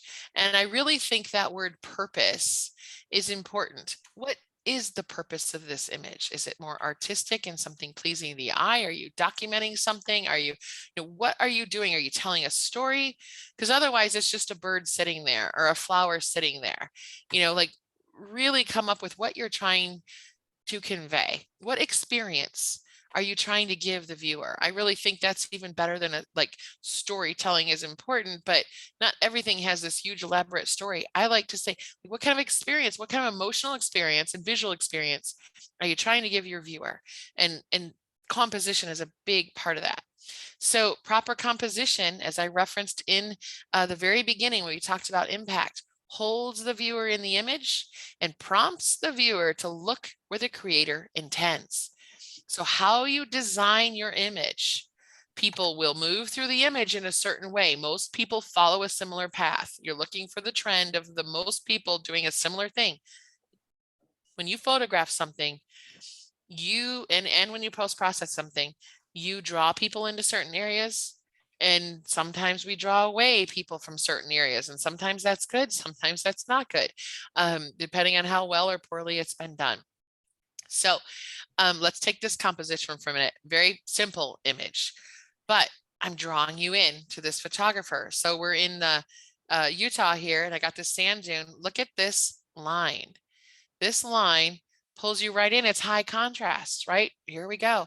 And then I put the photographer right there. So you got all this stuff to look at, but where do you look at? The point of highest contrast in the photographer, because that's another high point of contrast. We also use the rule of thirds. So it's not a rule that people adhere to 100% because there's lots of ways to break the rules. But if I'm going to do this quickly, but if I do roughly a tic-tac-toe grid here, for those who are newer to photography, this is a bad tic-tac-toe grid, but these are called PowerPoints where these lines intersect. It's hard to draw with a mouse, just saying. But if you put your subjects in the PowerPoints, and these lines may not be perfectly even, but he should be in the PowerPoint right there. Usually you put a subject in one of these PowerPoints, and sometimes you put an alternate subject of lesser importance here, but usually it's one, maybe two, but that is also more pleasing than if I would have stuck the photography here right in the middle, him taking a picture. That's not going to be nearly as pleasing as using this asymmetrical rule of thirds. And this line roughly falls on the left rule of third. He gets in the PowerPoint. A lot of this over here is negative space. And so again, we could go on for hours on composition, but that is an important thing. So here's another one with composition. I have the little boy that I'm looking at through the fence, and he's looking out at the sea. And we've got this gorgeous color contrast with the blue in his denim, in the orange in the dock or the fence post or wharf or whatever this is. A little bit more blue here in the blue gray of whatever color is coming off this paint here. And he's just standing there. So I framed him as a frame within a frame, right? Framed him in, and then we used some color and that composition. I mean, all these lines just pull you right into this open space. So does contrast, because we got light against dark, and that's always going to pull your eye in. Or this one here, this is from my Magic of Cowboys workshop at sunset. And we've got the 3 cowboys running, and we've got contrast, which pulls your eye in. That's a huge impact thing. But composition, using 3s of something can be really powerful. And again, if we did the rule of thirds, and you can visualize it mentally right now, I don't need to draw it out again, but you have rule of thirds, right? So I'll do it really quickly. There's a third. There's roughly a third. I've got my horizon on the lower third. I've got 2 cowboys on either third, 1 in the middle. Rule, 3. I've got nice contrast down here with the dust reflecting the sun. It's all backlit. Really, really pretty. The sun just peeking through right here. Nice shot. All right, so here's a couple more. If I do this one here with composition, look at the contrast with the dark pines in the old Russian church. And we see some of the graveyard from this old Russian church in Alaska. And then I've got the fence just pulling me in. So we'll talk about leading lines. This is a leading line. We haven't got to that yet, but this line pulls you back. And then this contrast pulls you in over here. I even have clouds that have high contrast, kind of pulls you in. But composition is a really important thing. If I just took a picture of the church and a fence, it would be rather boring. But using all this space here to illustrate this long fence line, it becomes much more interesting. All right, butterfly on a flower. This composition is hideous. I got butterfly in the center. Things centered in a rectangular shape just don't tend to work as well. And then I've got a very high contrast subject. Contrast can be good, but remember our histogram? This is all so dark. I really can't see detail in the butterfly. Yet if I exposed enough to get more detail in the butterfly, these flowers would blow right out, meaning they would turn lighter and lighter and have less detail and be too bright. So the sunlight is just too bright for this picture in this place. Then we've got all this clutter in the background. I've talked about clean backgrounds and simplified images. Lots of clutter, lots of shadow, lots of highlight. Your eye just goes all over, and it really can't hardly rest on this butterfly, which was the intended subject. But to me, it looks like a flower picture, and a butterfly got in the way because these flowers are actually nice. the background's horrible and the composition's horrible, but the subject's nice. And this butterfly is just hard to figure out among all of it. And then you've got this big bright thing over here. So having really bright things or really dark things on some of the edges can be a distraction. So we'd want to get rid of that, maybe zero in on this butterfly or photograph the butterfly in a different spot where it flew to another flower in better light. So this is nice, right? We got sharp eyes, beautiful, but a couple other things. I've clipped off the antenna. That feels awkward. I have this area in the flowers really bright. I've got this thing over here that's really bright. These two things pull my eye away from my main subject because they're brighter. They're like eyesores. I got a nice diagonal line here coming in, but there's just some problems here. So it can't just be, here's a cool butterfly. Everything has to work together. All right, so rule of thirds, I started illustrating that earlier, but here's a couple more examples. So I have the rule of thirds, and I've used this PowerPoint and this PowerPoint to tell a story. So here, this was shot in Florida, and I have this Gulf fritillary here, and it's standing, my vision for the story in this image is this butterfly standing here. The flower is crappy. There's like not a lot of goodness here, but he's eyeballing these beautiful flowers over there. And it's like, I want to go over here. So these are on the rule of thirds, right? Here we go with the PowerPoint here and PowerPoint here, my two main subjects. Everything else is just supplementing that. But we don't have a lot of distractions in the background. It's about this. And then this is blurred out just because I wanted a hint of that. So that's the idea behind that image. Here's two examples of rule of thirds that work and don't work. So this gull in the middle, horrible, right? It's like an eyesore. I feel like it's in the way. I want to see the ship behind it. This is the Golden Gate Bridge. Watch what happens when I move it over. This other picture is also warmed up a little bit more. So there's one. And there's the rule of thirds. It doesn't really fit any of those rules. Like, I guess the bridge kind of does with the horizon, but that's not really a horizon. Watch what happens when I move this over. So I go from here to here. And see how this frames it? The gull's looking in, and then I have the ship, and everything just feels better. So here's one, here's two. A little warmer tone also gives me a sense of a little later part of the day, or maybe an earlier part of the day. And by the way, this one is a really old image of mine, hence it looks a little pixely, but it was a good example of what happens when, and this was shot a long time ago, but when I stand here and shoot versus quite literally, I moved about 1.5 feet to my right, or excuse me, to my left, and I shot this. So just moving a little bit can change your composition quite a bit. It doesn't have to be dramatic. All right, so a couple other flower pictures. See how I got this flower up here more towards the rule of thirds, and everything else is just supplementary. This one here, I've got the rule of thirds, and this bird is over on the third with the head area right in the upper third. And this stick roughly follows that lower third and kind of cascades across, and it just gives me a nice look with that tanager. Clean backgrounds, not a lot of busyness going on, no super bright spots or dark spots that are distracting me. Everything is just clean and simple. So my subject stays the subject and not everything else in the picture. Leading lines. I alluded to it earlier with the church. Remember, I talked about this, but we can do more with leading lines. What about this one? So this is black and white, and I apologize. This logo is in here. I meant to take that out. I didn't mean to put the picture with the logo in here, but anyhow, or the watermark. But look at the leading lines here. I have a gentleman in silhouette on the train, and I've got this leading line and this one, and I lightened the road a little bit in post-processing to give me another leading line back. We've got contrast that creates a line. All these converging lines point you to the guy standing there and towards the back of the picture. It pulls you in and pushes you back through that picture. That's what I'm talking about with leading lines. There's so many ways that we can create leading lines in our images, and it just helps move the viewer through the image. So you give the viewer an experience. Or this here, I've got a lot of leading lines. I've got the river going through here. I've got the clouds. They don't have to be strong lines. They can be subtle, but look at this line of clouds here. Kind of pulls me back towards the barn. I also, contrast is important. I have a barn that's lighter. I've lightened the grass a little bit more here to get you more, your eye going to the brighter things here.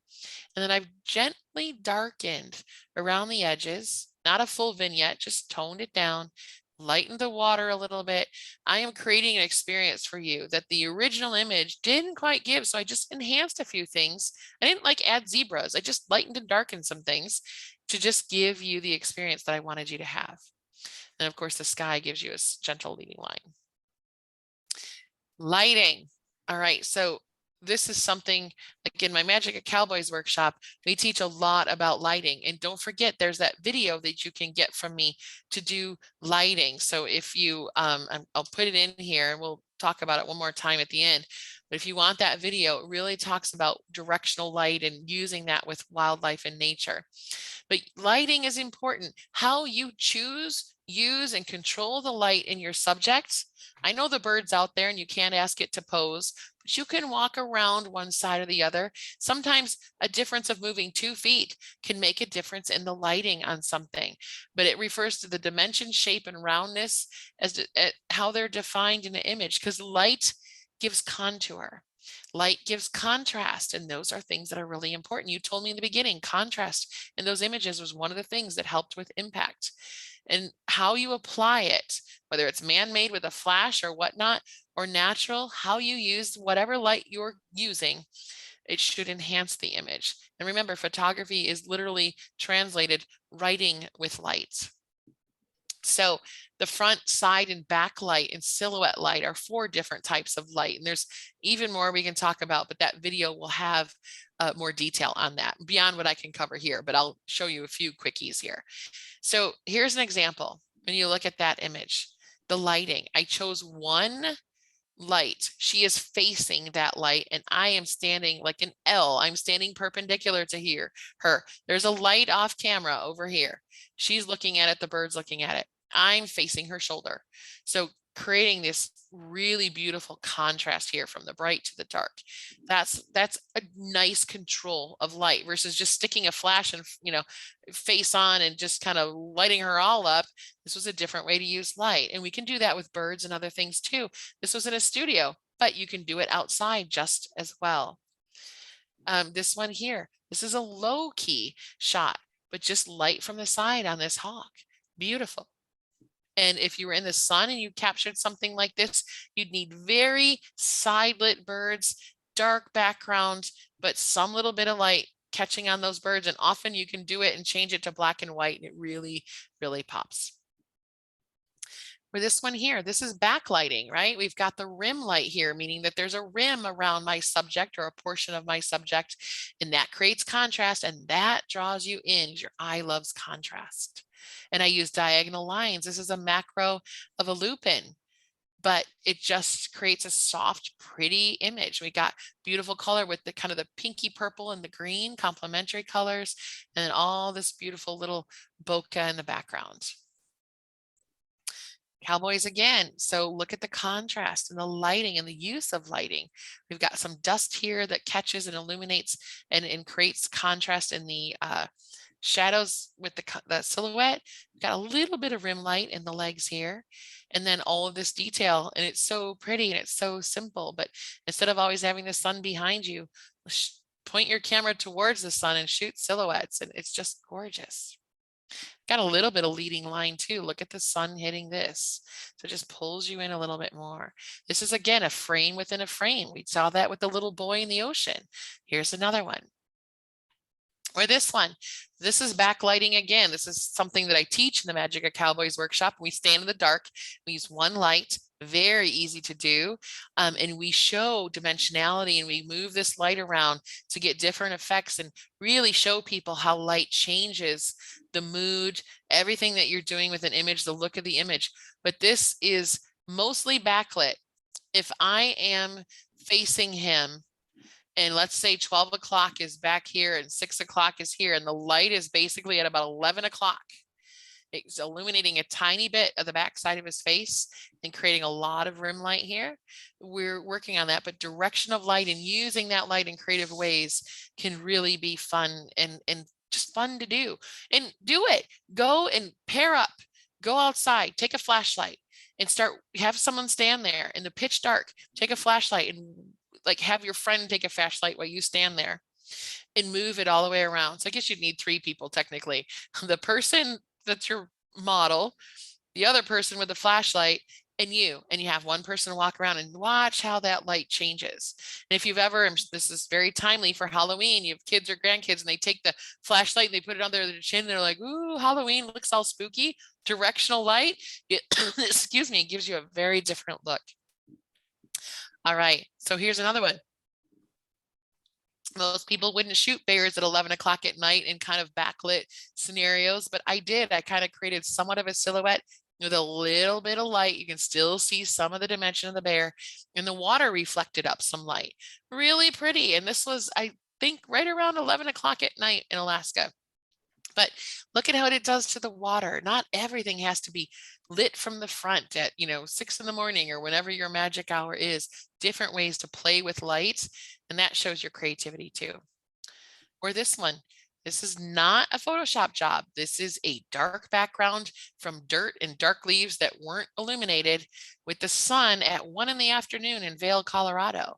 But if you have high enough contrast, you can create these kind of somewhat low-key kinds of images here, and knowing how to use light and knowing how to choose a background. And this is just natural light, no Photoshoppy.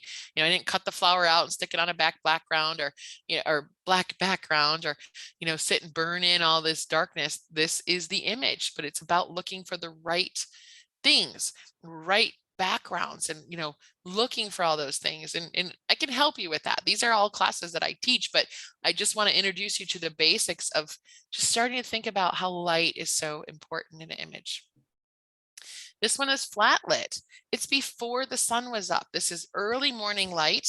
It was behind me, but not yet above the tree line, but a little bit was hitting the tops of the trees, not the birds yet, and it was illuminating those trees. They were cottonwoods, and it was giving a little bit of cast to the water below, but the birds were still flat lit because the sun had not reached the birds yet. It wasn't high enough in the sky, but this created a great warm image, and it was just so pretty of these dowitchers, and yet flat light. So there's no directional light. It's just a warm kiss of color on that. And thank you, Kristen. Appreciate that. Thank you, Paula. I appreciate that. I love birds. I mean, I shoot all kinds of things, but birds were my first passion. And I can honestly say birds have changed my life. And I'll tell you why in a minute. Well, there's lots of reasons why, but birds, what my aunt did not know when she taught me at 8 the difference between a goldfinch and a sparrow, she did not know what trajectory she was setting me on. And maybe she did. She was pretty awesome. So anyway, birds, but lighting. All right, front lit. This is what we commonly see in, in magazines. Nice, the sun's behind me. It's warm sun, low in the sky in the morning or low in the sky in the evening. We're used to that. That's front light. But that video that I'll show you will go into much more depth on this. Here's side light. The sun is coming from the side and it creates more texture, right? I can see a little bit of texture in these feathers, but a whole lot more here. When the light's from the side, it creates more dimensionality. Look at the light side here, the dark side here. It just gives you more of a 3D image. Rim light or backlight. Here's this thrasher, curve-billed thrasher. This is rim light. It creates that little rim around this bird. And that's a high contrast area that draws you in, keeps you interested in that, and clean backgrounds. And rule of thirds composition, and this would be your PowerPoint. Here's silhouette light. Look at what that does. I love silhouettes, but high contrast draws people in.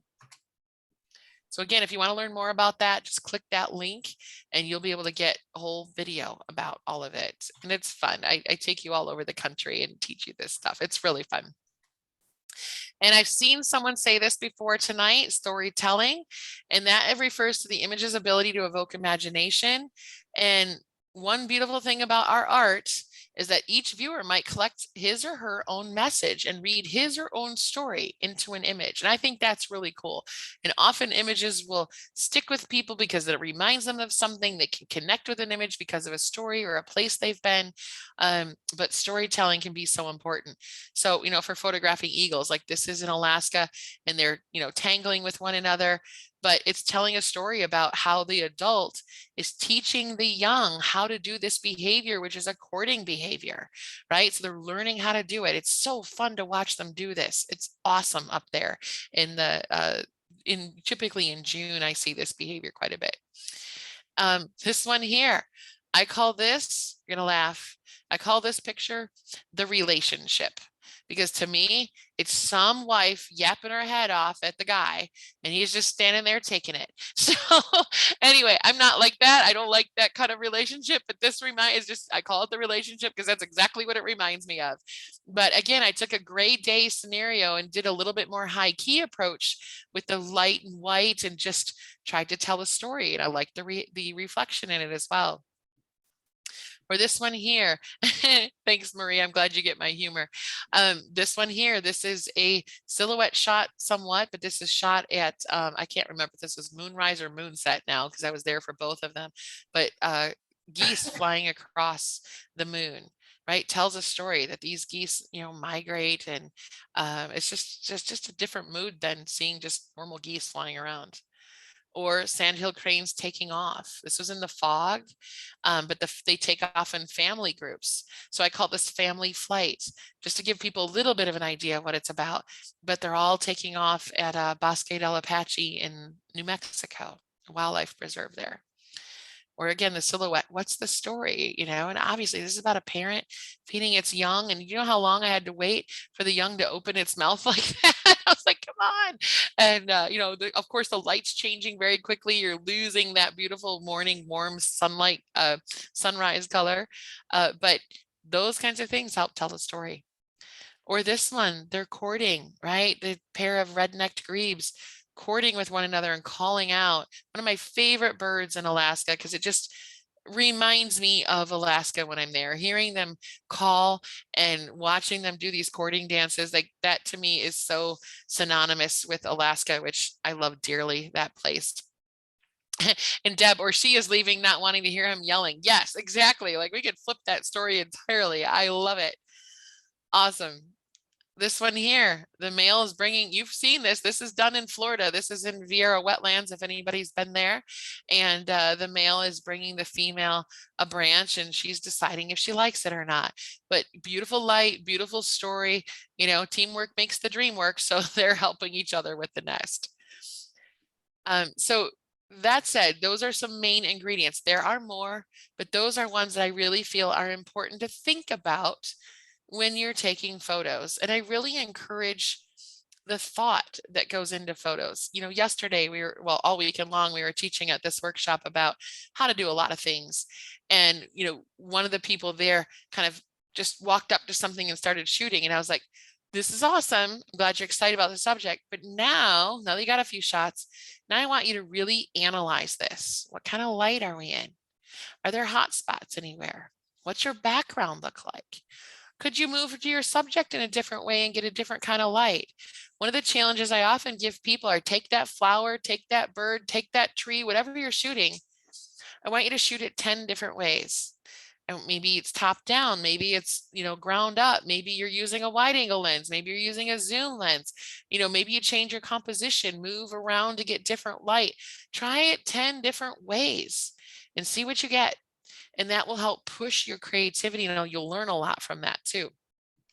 The last thing I want to say in the rules, and this is not a PPA rule, this is my personal rule, but also the North American Nature Photography Association's rule, is just be ethical. And they have a whole list of ethical principles on their website if you choose to go there or use that as a guideline. But I am all about preserving the nature that we have. And I feel very strongly about, not getting close to nests, not, tearing flowers apart. I've heard stories of people that will photograph a landscape and then clip the bushes or flowers so that nobody else can get that shot, or tromping through lots of fields of flowers in order to, get the shot. Just be respectful of nature. Our earth is in a very precarious place at the moment, and every little thing we do has a ripple effect. I had a photographer on a workshop go and ask me if I was going to bring in some wildflowers for us to shoot. And I was like, we can go to the wildflowers, but I am not going to pick the wildflowers and bring them here. And he ended up going out on his own during lunch and picking a bunch of wildflowers and bringing them in. And I was just heartbroken because although he's like, well, there's a field of them. I'm like, yeah, but some of those birds needed that flower. There's barely enough to go around, right? So we just got to be thoughtful about what we're doing. It's really important. And Susan, thank you for recognizing that importance. As nature photographers, it's not all about getting the perfect shot. That's an important part.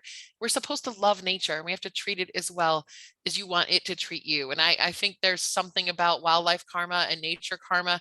I try to be good to it, and it's been pretty darn good to me over the years. Just keep that in mind. The picture is a temporary thing. We need nature for a long time. So that's my little piece about that. Who has questions or comments about what we've learned tonight? And then I want one for you is, have you felt like this is helpful? And I'm not looking for compliments. I just really want to know if this is an effective way to help you grow with your photography. Let me know how that worked for you tonight. And I will second what Lisa just said. I've been involved with her for several years. She takes what you say to heart. She's looking for ways to improve, and she gives you different perspectives on all the photography that you've seen that you can really use and adapt into your photography. Thank you, Jay. I appreciate that. I really care about people. I mean, I want you to get as good a shots as you can get, and I still care about everything around us. Like, we just have to be good stewards as photographers. I think if we keep that in mind, good things happen to us. And so I do my best to help you, and I get excited when you do a really good job at it as a result. It makes me happy. I had a guy yesterday, he was in his 80s, and he came out to my cowboy workshop, and he's like, "This is the best workshop I have ever been to." And he's like, "Because you cared and you showed me things and I learned something." He goes, "I've gone to so many others." And they said, "You went to a waterfall workshop." And he goes, "The photographer instructor stuck his camera in the best spot, and then we had to kind of work around him. And then he only knew one camera, and if he didn't know how to do it, we were on our own." I'm like, I want to help you. It's not my job to go get the shots that day. It's your job to get the shots. And that's just how I carry myself. And I really care about photographers, and I want you to enjoy this stuff. It's fun. You spend a lot of money getting cameras. I want you to have fun with it. So anyway, I'm seeing some of your comments, and thank you so much for that. I really appreciate the feedback. Thank you, Kelly and Kristen, Holly, Irene, and Dan. Thank you. Michael, thank you. Nancy, thank you. I appreciate that. Here's my contact information. You can go to langelphotography.com. And I'm in the process of transitioning to a new website, so you'll be seeing some other things shortly. There is that link again if you wanted to join my newsletter and get that video. That video is really helpful if you want to know more about light. And Nancy asked, what lens am I using with my R5? So I have multiple, and I use the $100 Canon adapter. I have the Tamron 150-600, and that is magical with that camera.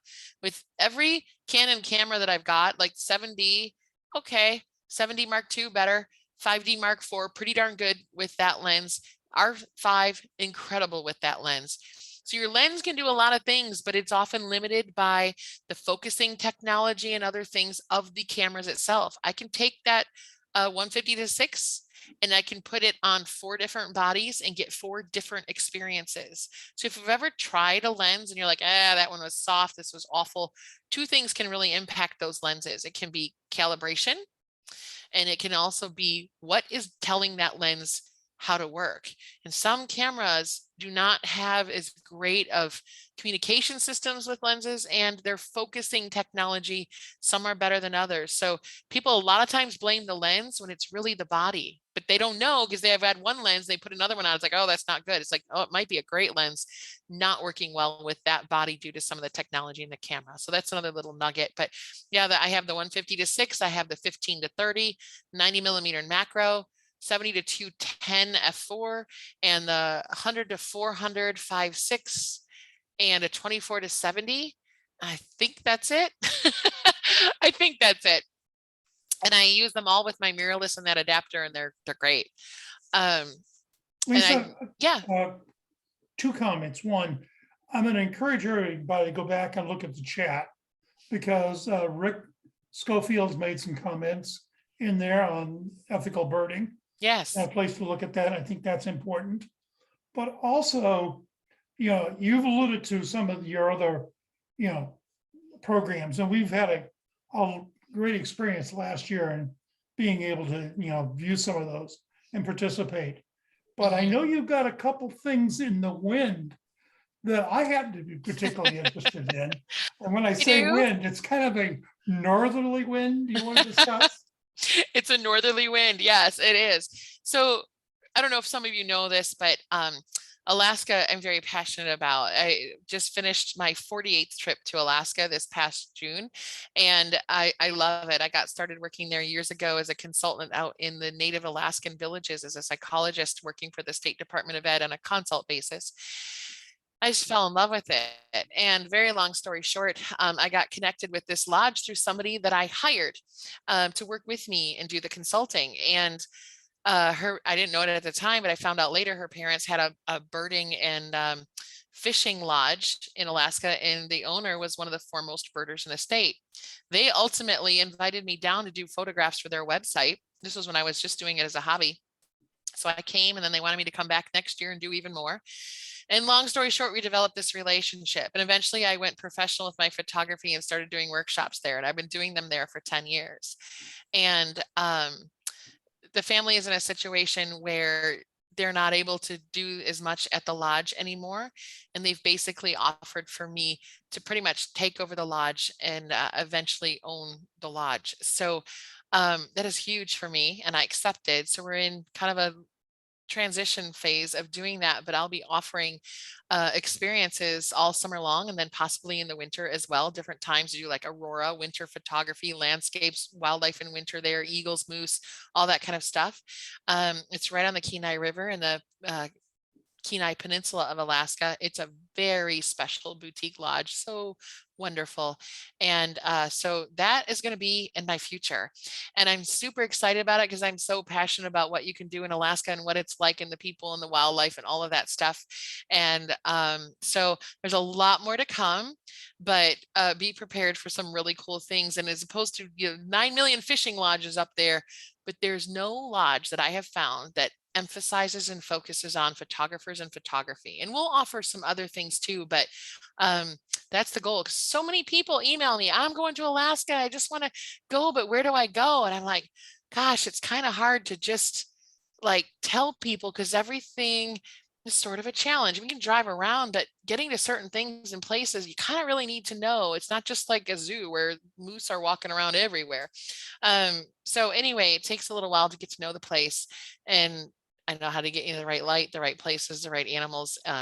Anyway, long story short, that's what I'm doing. I'm pretty excited about it, and would love for you to come up sometime. So it's a pretty amazing place. And this picture is taken about 45 minutes from the lodge, this one of the Kenai Lake in Cooper Landing. So the one behind me, but that is the thing. And I see someone saying, Paula says, Jay, a road trip to Alaska. I will be offering some opportunities for camera clubs to do some groups. If, just throwing that out there in the future, we're going to be looking at those things too, and hopefully offering some different experiences and different price points too, to make it so it's something anybody could do.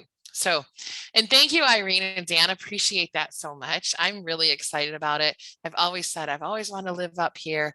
And I guess you put it out to the universe enough and it comes true. And they said, we've entertained other offers, but people want to, tear this down or do that or change it all around. And they just said, we would like you to do this. And so I was kind of chosen. How do you turn that down when someone's like, we want you? So, anyway, and you're right, Shelley, dreams come true. So that's my big news for the moment. I haven't made it super public yet, but you are one of the few that actually do know. And this will play out, over the next little while, but I'm pretty excited about it. Well, thank you. Thank you you for this evening. As welcome. always, I think people can appreciate your teaching style and what you've offered to us. And I encourage people to go onto the website, see what else interests you. And I do know Lisa responds to email and stuff and questions. Sometimes it takes a little bit because she likes to travel. But, she's good people. And again, thank you very much for supporting our group. You're welcome. You've always been so good to me, Jay. And yeah, I was gone for the past 3-4 days doing my workshop in the Cowboys. So, and that workshop is a busy one. So yeah, I was gone and out of pocket, but I'm back, and a little sore, but I'm back, and we had a great time. And by the way, if anybody's curious on that one, I just posted a video from the weekend of all the group and what we did there. So go on my Facebook page. It's there. It's just a short video, but it'll give you a flavor for what it's like. It's a total riot. We have so much fun. So anyway, thank you, everybody. Thank you, Jay. Thanks for all the compliments. Thanks for the participation. Love that. And Ellen, good to see you, and everybody online. I really appreciate you coming back and having me back this year. Great seeing you. Thanks again for another great presentation, Lisa. You're welcome. All of you. So welcome. Happy to do it. And I better go because I have a dinner appointment and I'm running a little behind, so I'll let you go. But thanks again, everyone. And I hope to see you down the road, and enjoy that video. If anybody wants it, there's the information one more time. You guys have a wonderful evening, and I'll see you next time. Take care. All right, Everyone, you too. thank you for attending. One of the things I tried to do this year was continue with the education like we've been talking about, but also, start to look in ways to attract other members from either Audubon or the other Audubon chapters, and work together to put together programs to span both, just our love of nature and being able to capture photography. Lisa touched on it, but I really want to emphasize the point. We have a changing world, and we really want to think about how can we capture that and use that as a way to show others, what's happening out there and possibly what we can do. And I happen to know a couple other people that have pictures and stuff that have showed up in publications who would say, well, I'm not a great photographer. It's what you capture, the story. It's not always, just the picture. So again, thank you for attending.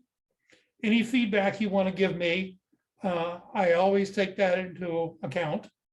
And I'll look forward to meeting at the end of the month for another discussion on how we might get better photos in the field. So with that said, I'm going to sign off. All right. Other Thank you comments very from much, anyone? everyone. Bye-bye, everyone.